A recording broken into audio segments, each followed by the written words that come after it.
This business mathematic और इसका है यूनिट 6 और क्वेश्चन नंबर 3 का बी पार्ट।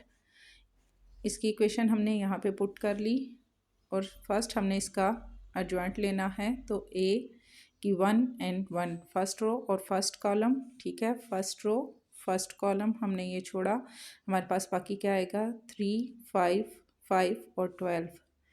-1 हमने सबके साथ ये लेना है और ये क्या है फर्स्ट रो फर्स्ट कॉलम है, तो हम यहाँ लिखेंगे 1 + 1। ये कोई अलग चीज़ नहीं है, ये इसी को यहाँ पे मेंशन किया है 1 + 1, ठीक है।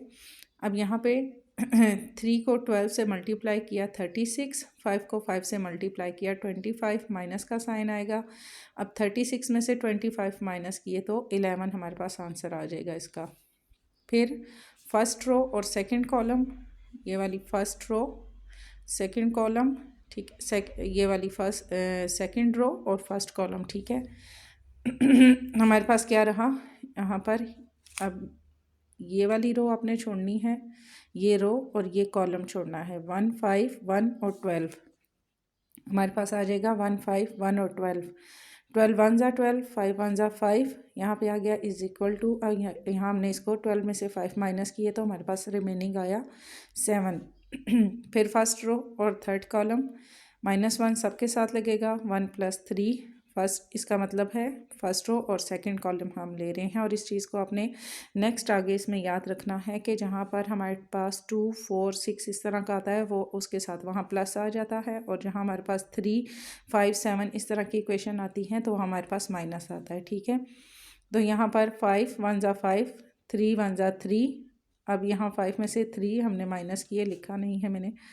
5 - 3 इज इक्वल टू हमारे पास आ जाएगा, माइनस किया तो हमारे पास आ गया 2। नेक्स्ट ये मैंने सारे डायरेक्ट किए हुए हैं, ठीक है। फिर हमने सेकंड रो और फर्स्ट कॉलम लिया, इज इक्वल टू -1 2 + 1, यहाँ पर हमारे पास आएगा 2, 3, 5 एंड 12। 12 को 2 से मल्टीप्लाई किया, 3 को 5 से मल्टीप्लाई किया। यहाँ आगे इक्वेशन मैंने सारी डायरेक्ट की हुई है, ठीक है। सेकंड रो सेकंड कॉलम -1 2 + 2 4 हो गया, 12 1 ज़ा 12।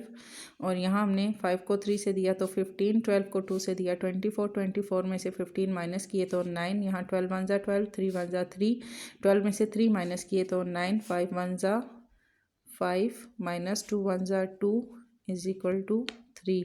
यहाँ पर 5 2 ज़ा, इसी तरह हमने इसका भी ये साथ साथ आपने देख लेना है। थर्ड रो और फर्स्ट कॉलम, थर्ड रो का फर्स्ट कॉलम हम ले रहे हैं, तो यहाँ पर हमारे पास 5 2 ज़ा 10, 3 3 ज़ा 9, माइनस किया तो 1, 5 1 ज़ा 5, -3 1 ज़ा 3, मेरे पास आ जाएगा 2। फिर 3 1 ज़ा 3, 2 1 ज़ा 2, माइनस किया तो 1। ये सारी इक्वेशन फिर हमने यहाँ पे नीचे पुट कर लेनी है, ठीक है। 11 7 2 9 को फैक्टर हम इसका हमारे पास क्या आया है 9 9 3 1 3 1 2 एंड 1, ये हमने यहाँ तरतीब से लिख लिया। साइन हमने यहाँ पर इनके लगाने हैं, ठीक है। चाहे तो यहीं पे आप लगा लें जैसे मैंने समझाया था, चाहे तो लास्ट में यहाँ आके आप लगा लें। और ये भी बार बार बता रही हूँ कि आपने क्या करना है कि एक के साथ प्लस एक माइनस, एक प्लस एक माइनस, इस तरह आपने लेके आना है। प्लस लगाना ज़रूरी नहीं है, माइनस का साइन आपने सबके साथ लगा लेना है। ट्रांसपोज इसका हमने लिया, यहाँ जो हमारे पास रो थी उसको कॉलम में चेंज किया, जो कॉलम है उसको रो में चेंज कर देना है। जैसे 11 - 7 एंड 2 है, ये हमारे पास रो में है, इसको हमने कॉलम में कर दिया। इसी तरह हमने सबकी ट्रांसपोज ले ली। फिर एडजॉइंट हमने लिया, ए इज इक्वल टू ए की 1 and 1, और कैपिटल और स्मॉल दोनों ए आपने लिखने हैं, ठीक है। फर्स्ट रो फर्स्ट कॉलम, इसका भी first row first column plus A की 1 and 2, फिर बिग ए की 1 and 2, फर्स्ट रो और सेकंड कॉलम, फर्स्ट रो और थर्ड कॉलम। इसी तरह सबका लेके यहाँ हम इनको क्या करेंगे, 1 के साथ जो हमने लिया है वो हम इसको मल्टीप्लाई करेंगे। मल्टीप्लाई कैसे आपने करना है, जैसे कि हमारे पास ये 11 है, ठीक है। ये फर्स्ट रो का हमने हमारे पास आंसर आया था, तो इसको हम 1 से मल्टीप्लाई करेंगे। 11 1 ज़ा 11, प्लस का साइन आ जाएगा। सेकंड हमारे पास क्या है -7 है, और यहाँ हमने क्या ली, हमने सेकंड रो को हम जब सॉल्व कर रहे थे तो हमारे पास क्या आया -7, ठीक है। तो मल्टीप्लाई हमने किया 2 7 ज़ा -14, प्लस का साइन ये -14 है, ब्रैकेट में आ जाएगा प्लस। फिर आगे है हमारे पास थर्ड में हमारे पास 2 आया और ये हमारे पास थर्ड कॉलम था। इसको हमने जब सॉल्व किया तो आंसर इसका हमारे पास 2 आया और 3 2 ज़ा हमारे पास आ गया 6। अब प्लस माइनस -14 में से 11 माइनस किए तो हमारे पास 3 रह गया। अब 6 में से हमने 14 में से 11 माइनस किए तो 3 और यहाँ पर +6 है, फिर प्लस माइनस माइनस 6 में से 3 माइनस किए तो हमारे पास फिर 3 आ गया। नॉट इज इक्वल 0 बिकॉज 3 क्या है हमारे पास, 3 इवन नंबर है, ठीक है, और ये 0 के इक्वल नहीं आएगा।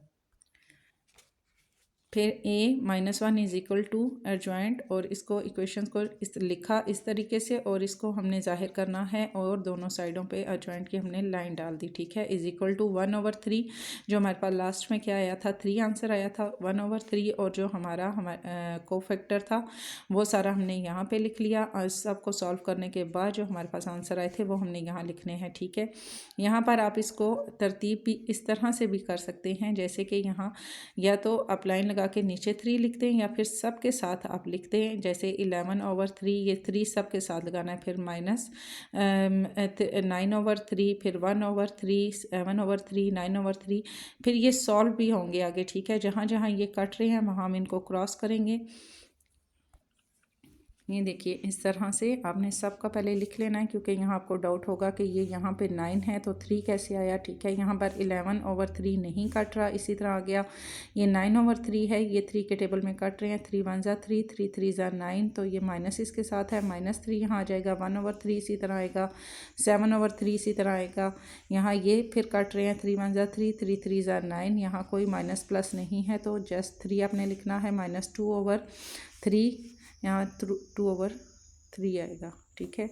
फिर यहाँ पर 1/2 इसी तरह से आ जाएगा। ये 3 और 3 ये दोनों आपस में क्रॉस हो रहे हैं, 3 1 ज़ा 3 3 1 ज़ा 3 माइनस क्रॉस नहीं हो रहा क्योंकि इसके साथ माइनस नहीं है तो यहाँ -1 आएगा और -1/3 ये भी हमारे पास इसी तरह से आ जाएगा। नेक्स्ट हमारे पास आता है इसका सी पार्ट। ये हमने क्वेश्चन लिखी सेम उसी तरीके से आपने इसको भी करना है। यहाँ पर 4 5 ज़ा 20 7 1 ज़ा 7 माइनस किया तो हमारे पास आ गया -13। इसी तरह फर्स्ट रो सेकंड कॉलम ये हमने लिया, यहाँ पर 5 2 ज़ा 10 और 7 0 ज़ा 0 और 10 में से 0 माइनस किया तो हमारे पास आंसर 10 ही आएगा। 4 0 ज़ा 0 2 1 ज़ा 2 4 0 ज़ा 0 है ये, ठीक है। और ये फर्स्ट रो और थर्ड कॉलम का हम ले रहे हैं तो हमारे पास -2 में से 0 माइनस करें तो तभी हमारे पास -2 ही आंसर आएगा।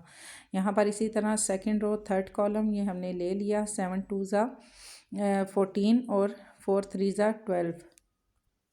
यहाँ पर 26 इसका आंसर आएगा, जैसे 4 3 ज़ा -12 है और ये 7 2 ज़ा 14 है। यहाँ भी हमने मिड में माइनस है और 12 के साथ भी माइनस आ रहा है, माइनस माइनस प्लस हो जाएगा। 14 में 12 हमने प्लस किए तो हमारे पास आंसर 26 आ जाएगा। इसी तरह से इसका भी करना है सेकंड रो और सेकंड कॉलम, 7 1 ज़ा 7 और 3 2 ज़ा 6 इसी तरह इनमें से हमने माइनस किया तो हमारे पास आ जाएगा 1 -1।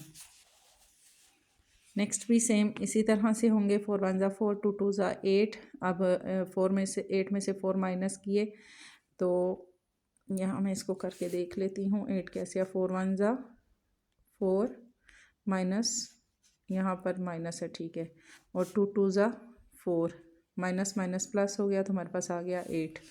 5 2 ज़ा 10 3 1 ज़ा 3 तो माइनस इसके साथ भी है, फिर माइनस आ गया प्लस होके हमारे पास हो जाएगा 13।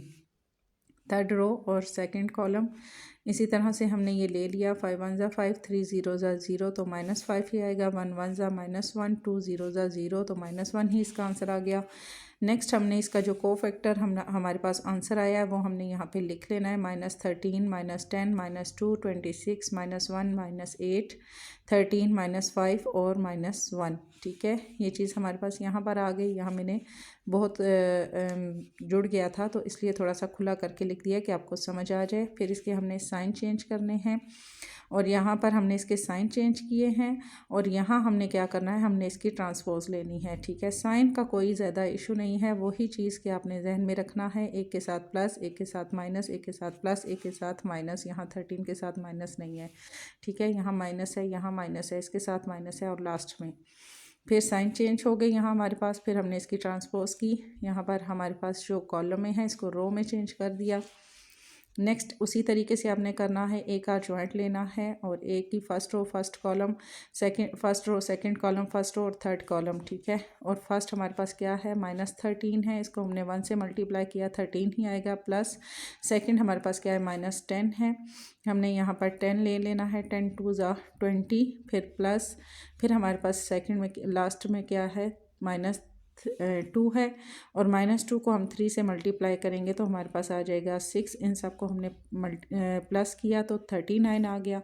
और नेक्स्ट आपने इसको इस तरीके से लिख लेना है, ठीक है। ये इक्वेशन लाजमी आपने इस तरह से ये इसके साथ मेंशन करना है। 1/39 हमारे पास ये आया। ये सारी इक्वेशंस जो हमारे पास कोफैक्टर आए हैं वो हमने लिखे। यहाँ इसको हमने फिर डिफ़ाइन करना है सबको उसी तरीके से 1/13/39, फिर 26/39, फिर ये आपस में जो जो क्रॉस हो रहे हैं वो क्रॉस करके इसका आंसर हमने यहाँ पर लिखना है 1/3 -2/13 1/3 10/39 1/39 -5/39 -2/39 8/39 -1/39। यहाँ पर बाकी सारे उसी तरह से आ रहे हैं, जस्ट ये वाला हमारे पास क्रॉस हो रहा है, ठीक है, और ये सेकंड वाला क्रॉस हो रहा है और थर्ड वाला। ये आपको नीचे में ये समझा देती हूँ। ये 26/39 है, ठीक है। ये दोनों हमारे पास क्रॉस हो रहे हैं 13 के टेबल में, 13 2 ज़ा 26 और 13 3 ज़ा 39। तो यहाँ पर हमारे पास जो इसका आ जाएगा आंसर, यहाँ पर 2/3 है। यहाँ पर ये फर्स्ट वाला जो है 13/39, ये हमारे पास 13 1 ज़ा 13 13 3 ज़ा 39, तो यहाँ पर आएगा 1/39। सेकंड 26 वाला है, 26 और 39 ये भी क्रॉस हो रहे हैं 13 के टेबल पे, तो इसका आंसर आएगा 2 -2/3। और ये 13/39, इसको फिर हमने किया तो 13 1 ज़ा 13 13 3 ज़ा 39 1/39। बाकी ये आपस में क्रॉस नहीं हो रहे तो ये इसी तरह से आ जाएंगे। नेक्स्ट हमारे पास इसका डी पार्ट है, इसको भी सेम इसी तरह से आपने सॉल्व करना है। 2 1 ज़ा 2 1 1 ज़ा 1, माइनस और माइनस प्लस हो गया तो ये हमारे पास 3 आ जाएगा। इसी तरह फर्स्ट रो सेकंड कॉलम हमने ये लिया और यहाँ पर 1 1 ज़ा 1 और 3 1 ज़ा -3, मिड में माइनस माइनस माइनस प्लस हो गया, 3 में 1 प्लस किया तो 4। थर्ड इसी तरह हमारे पास आ जाएगा फर्स्ट रो और थर्ड कॉलम, इसको -1 1 + 3 लिख के 1 1 ज़ा 1 3 2 ज़ा 6, और 6 हमारे पास ये भी माइनस है ये भी माइनस है तो प्लस में हो गया, ठीक है। अब यहाँ पर प्लस माइनस माइनस 6 में से 1 माइनस किया तो -5। फिर सेकंड रो फर्स्ट कॉलम इसी तरह से हमने लिख के इज इक्वल टू 1 -2 1 1 ज़ा 1 2 1 ज़ा -2 और 1 0 ज़ा 0, ये हमारे पास 0 है। माइनस माइनस प्लस हो गया तो यहाँ पर जस्ट 2 आ जाएगा। फिर सेकंड रो और सेकंड कॉलम 8 -2 -3 एंड 1 8 1 ज़ा 8 3 2 ज़ा 6। अब दोनों के साथ माइनस है, ये प्लस में हो जाएगा, प्लस माइनस माइनस, यहाँ 6 के साथ अगर प्लस होता है तो प्लस माइनस माइनस, यहाँ हमारे पास 2 आंसर आएगा। फिर second row third column 8 0 -3 and 1 is equal to 8 1 ज़ा 8 3 0 ज़ा 0, तो हमारे पास 8 ही आंसर इसका आ जाएगा। इसी तरह है थर्ड रो फर्स्ट कॉलम, यहाँ पर 0 -2 एंड 1 2 2 ज़ा 4, माइनस माइनस प्लस हो गया, 1 को 0 से दिया तो 0 ही आएगा हमारे पास, और ये यहाँ पर आंसर है 4। नेक्स्ट इसका इसी तरह से आ जाएगा A third row second column 3 + 1 8 -2 1 and 1 8 1 ज़ा 8 और 2 1 ज़ा -2 माइनस माइनस प्लस 10 हो गया। Third row third column 8 0 1 -2 is equal to 8 2 ज़ा -16, क्योंकि 1 0 ज़ा तो 0 आ जाएगा, चाहे वो प्लस करें माइनस करें आंसर हमारे पास 8 ही आना है। कोफैक्टर हमने सबका यहाँ पे तरतीब दे लेना है, ये हमने यहाँ लिखना है, यहाँ हमने इनके साइन चेंज कर देने हैं और इसी तरह फिर इसकी ट्रांसपोज हमने आगे ले लेनी है। रो को कॉलम में चेंज कर देना है। यहाँ A is equal to first row first column second row third row, ये हमने लिखी। फिर यहाँ पर 8 पहला आंसर हमारे पास क्या है, पहले का आंसर हमारे पास -3 आ रहा है, ठीक है। दूसरा हमारे पास आ रहा है -2 और फिर -4। ये तो गैस यहाँ थोड़ी सी मिस्टेक हो थी। ए इज़ इक्वल टू ए की फर्स्ट रो फर्स्ट कॉलम। अब यहाँ पर ये हमारे पास फर्स्ट रो फर्स्ट कॉलम हमने लिया तो हमारे पास आंसर क्या आया था -3 हमने लिखा मल्टीप्लाई 1 हमने किया प्लस, फिर सेकंड में हमारे पास आंसर क्या है -2 लिखा और ये वाला 2 सेकंड वाली जो रो हमने सॉल्व की तो हमारा इसका आंसर हमारे पास क्या आया था 2 वाली रो को सॉल्व किया तो -2 आंसर आया और 3 वाली रो को हमने सॉल्व किया तो हमारे पास आया -5। ठीक है, ये हमारे पास -5। ये आपने नहीं देखना, ये तो हमने इसका ट्रांसपोज लिया है ना, तो फिर हमारे पास ये चीज़ आई है। ये आपने देखना है कि हमारे पास जो फर्स्ट आंसर आया है इसका ट्रांसपोज लेने से पहले उस चीज़ को आपने देखना है। ठीक है, 3 1 ज़ा -3 प्लस 2 2 ज़ा -4 प्लस का साइन इसी तरह आ गया, ये प्लस इसी तरह 3 5 ज़ा -15, ये -15 है। ठीक है, अब यहाँ पर हमने क्या किया है कि यहाँ प्लस माइनस -15 में से 4 माइनस किए तो हमारे पास आ गया 11। अब माइनस माइनस प्लस हो गया, फिर प्लस का साइन है तो 11 में हमने 3 प्लस किए तो हमारे पास आंसर आएगा इज़ इक्वल टू 14। यहाँ पर फिर सब के साथ हमने 14 लिख लेना है, 3/14। और यहाँ पर हमारे पास क्या है 2/14। ये उसी तरह से पहले आपने इसको लिख लेना है 2/14, 4/14, फिर 4/14, 2/14 और फिर 14/10, 14/5, 14/18 और 14/16। फिर जो जो आपस में क्रॉस हो रहे हैं उनको क्रॉस करना है तो आपका जो आंसर आएगा वो फिर ये आएगा। ठीक है, क्रॉस होने के बाद। अब यह हमारा क्वेश्चन नंबर 3 हमारा कंप्लीट हो चुका है, तो इंशाल्लाह नेक्स्ट हम करेंगे क्वेश्चन नंबर 4।